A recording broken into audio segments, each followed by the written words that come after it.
Guys, welcome back to the channel. My name's Faraz. I'm a second year medical student at the University of Cambridge. And this video is going to be my ultimate guide to Cambridge interviews, whether you're a medical student or not, slash prospective medical student.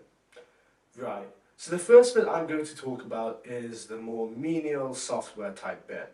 So this is things like making sure that you have a suitable space to do your interview, a space that's quiet and well lit and where you feel comfortable. Along with that, also make sure that you have the appropriate software for your interview pre-downloaded so that there's no delay during your interview period. Another thing you want to be careful of is making sure that you're dressed appropriately for an interview. This doesn't necessarily have to be a suit, but you should be dressed relatively smartly, as it is an Oxbridge interview after all. Another thing I think you should be careful of is making sure that your camera and your microphone works on your computer so that there's no technical issues during your interview. Right. Now let's talk about the actual interview itself. So the interview style can vary from college to college and subject to subject, but in general you're likely to be asked both general questions about your personal statement and about yourself and your interest in your subject, and perhaps some more specific academic questions. So first of all, let's talk about the general type of questions. So in my personal experience, these were more centered around my personal statement, my work experience, things I'd mentioned in my personal statement, and also just a couple ethical scenarios since I was applying for medicine. So in terms of general advice, first of all, know your personal statement inside out, and also write yourself a few questions on your personal statement and practice answering these. So for example, a common question might be, why do you want to study this subject? What personal experiences have brought you to this subject? What have you done to show wider interest in your subject you're applying to? Now with medicine in particular, I'd recommend really knowing inside and out any extra reading, any books you've mentioned, and any work experiences you've been to, as these may come up in interview and you certainly don't want to be caught out. Now another thing in terms of just general tips for interviews and answering the more general questions is know a lot about the wider context of your subject. So for example, in medicine, one thing that might be topical right now is vaccines, or for example, things to do with COVID. In other subjects, it may be something different. For example, in history, it may be certain political events going on around the world. So make sure that you're generally well read around your subject, and I would recommend for the week before your interview, just searching up the name of your subject and seeing if there's anything relevant in the news, as this could well come up. So yeah, in terms of general questions about yourself and about your personal statement, be clued in on your subject, be clued in on current events, and know your personal statement inside and out, having practiced defending it and going into more detail about things you've mentioned. Now another thing more specific to medicine is, for the general questions, you want to be competent in the pillars of medical ethics. So go online and search up the 5 pillars of medical ethics, read about them and essentially understand the principles behind them. You shouldn't need too much in-depth knowledge, but you should be aware of what the principles of medical ethics are and how these may apply to being a doctor, as it is very possible that you are asked questions about these and you want to be competent. At the end of the day, Oxbridge is looking for academic people, but you still have to be clued in on the wider context of your subject, and so you still need to have somewhat of a personality.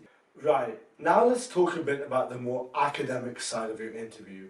For Oxbridge interviews, this may well be the bulk of your interview. I can certainly say that for my interview, it was the bulk of it, academic material relating to my subject. So, in terms of just general advice, I would say have a good grasp of your A-level content, especially A-levels related to medicine, related to your subject, and also practice with friends and with teachers the process of thinking out loud. A lot of Oxbridge interviews is not about getting the correct answer, but it's about seeing how you think and seeing how you voice your thought process, as this is how we work in supervisions/tutorials, which is our small group teaching sessions. We're taught to think out loud, and it's very helpful if you think out loud in them. So really the interviews is seeing how you deal with this type of thing. You may be presented with new material, or you may be asked to apply certain things you've learned in your A-level courses. So for example, with medicine, it's highly likely that you'll be asked about questions relating to biology and chemistry, and at some colleges perhaps even physics. So one example question that I've just made up myself is, for example, chemistry related, what is the concentration of water? So now a question like this, your aim isn't to just instantly blurt out the correct answer. It's to show your logical thought process. So for example, I can start by saying concentration is equal to the number of moles divided by the volume I have. So let's take a sample volume of, say, 1 litre of water, and we now need to calculate the number of moles in a litre of water. So what is moles? Moles is the mass divided by the molecular weight. So the mass of a kilo of water is 1,000 grams. The molecular weight of water is H2O, which is 18. So you do 1,000 divided by 18 to find the number of moles of water, and then you divide that by the volume in order to find the concentration of water. So as you can see, what I've done is I've thought out loud and I've worked from first principles to come to my answer. Whether the answer is correct or not is not the most important thing. What's most important is showing how you think and going through a logical series of steps to come to an answer.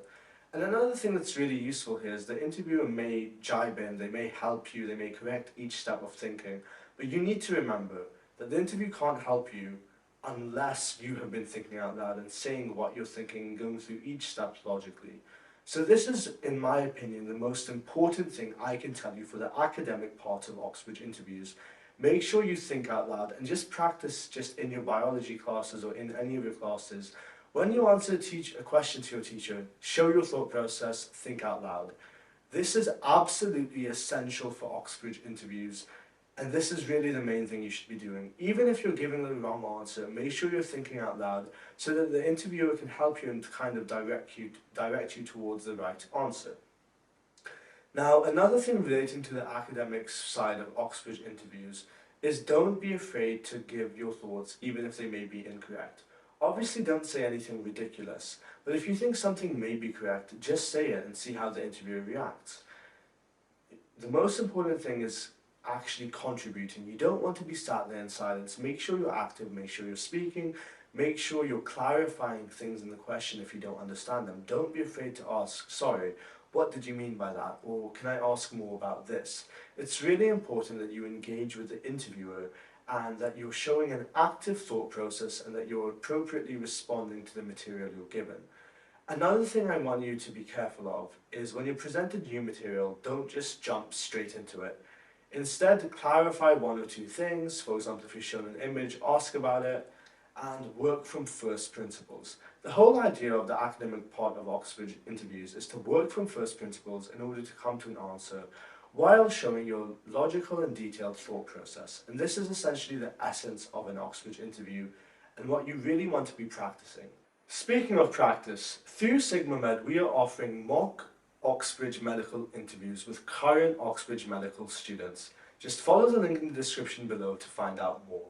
Now, just in terms of some general tips for interviews and preparation, first of all, practice keeping eye contact through Zoom, practice being confident, practice speaking loudly and clearly, and practice making sure you don't sound robotic. In general, you want your energy to come off in an interview to be more conversational, you want to be present, you don't want to seem super nervous, but although being nervous is completely fine, but you don't want to just essentially just sit there and be quiet. You want to engage, you want to be vocal, and at the end of the day, the interview is important, but there are also other aspects to the admissions process. Your GCSEs, A-levels, entrance exam results, all of that also comes into play. So don't think if you've had a bit of a bad interview that your chances are over.